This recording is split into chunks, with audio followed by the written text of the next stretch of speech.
بسم اللہ الرحمن الرحیم۔ السلام علیکم ورحمۃ اللہ وبرکاتہ۔ ناظرین، تو آج ہم بچوں کو مشق پڑھائیں گے، تو آئیے بلا کے تاخیر کے شروع کرتے ہیں۔ بسم اللہ الرحمن الرحیم۔ زاد زا الف زبر زا، الف مدہ ہوگا، الف سے پہلے زبر ہے، اس لیے اس کو تھوڑا کھینچ کر پڑھیں۔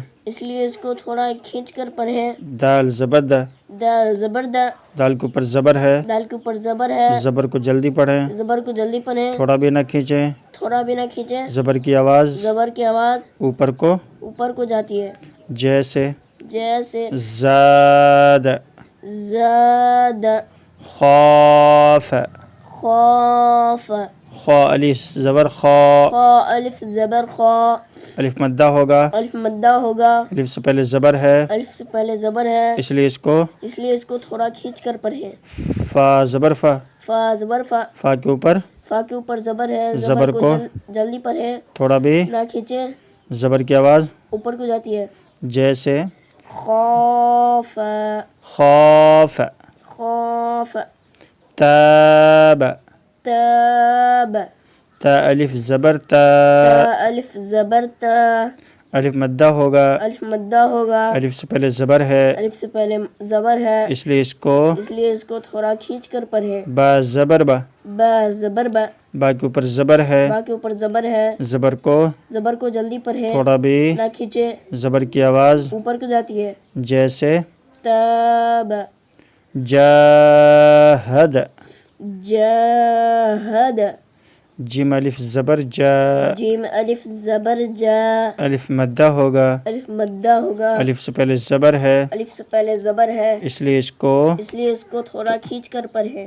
ہا زبر ہا، زبر ہا، ہا کے اوپر زبر ہے، زبر کو جلدی پڑھیں، تھوڑا بھی نہ کھینچیں، زبر کی آواز اوپر کو جاتی ہے، دال زبر دا، دا، دال کے اوپر زبر ہے، زبر کو جلدی پڑھیں، تھوڑا بھی نہ کھینچیں، زبر کی آواز اوپر کو جاتی ہے، اس میں کون کھینچ کے پڑھا جائے گا اور کون جلدی پڑھا جائے گا؟ جیم، جاہد، جاہد۔ جی ہاں ناظرین، تو اس طرح سے اسی انداز میں اسی ترتیب کے ساتھ آپ بچوں کو مکمل یہاں تک تعالی تک مشق کرا دیں گے، اور یہی ترتیب رہے گی۔ یہاں پر سمجھنے والی بات یہ ہے کہ جس کے ساتھ الف ہے اس کو تو ہم کھینچ کے پڑھیں گے، اور جس پر زبر ہے اس کو ہم جلدی پڑھیں گے۔ جیسے زا، دا میں زا کو کھینچ کے پڑھیں گے، اس لیے کہ زا کے ساتھ الف ہے، یعنی یہ الف مدہ ہے، اس لیے اس کو کھینچ کے پڑھیں گے۔ اور دال پہ چونکہ زبر ہے، اور زبر کے بارے میں ہم پڑھ چکے ہیں کہ زبر زیر پیش کو جلدی پڑھیں، تو دال کو جلدی پڑھیں گے، تو زاد، خوف، تاب، جاہد۔ اسی طرح بچوں سے آپ جو اس میں پوچھ بھی سکتے ہیں کہ کون سا حرف جو ہے وہ کھینچ کے پڑھا جائے گا اور کون سا جو ہے جلدی پڑھا جائے گا۔ تو آج کے لیے بس اتنا ہی۔ جاتی ویڈیو کو لائک ضرور کیجیے گا، چینل پر نئے تو چینل کو سبسکرائب بھی کر لیجیے گا، تاکہ ہماری مزید ویڈیو آپ کو ملتی رہیں، آپ تک پہنچتی رہیں۔ ملتے ہیں انشاءاللہ اسی ایک نئی ویڈیو کے ساتھ۔ السلام علیکم ورحمۃ اللہ وبرکاتہ۔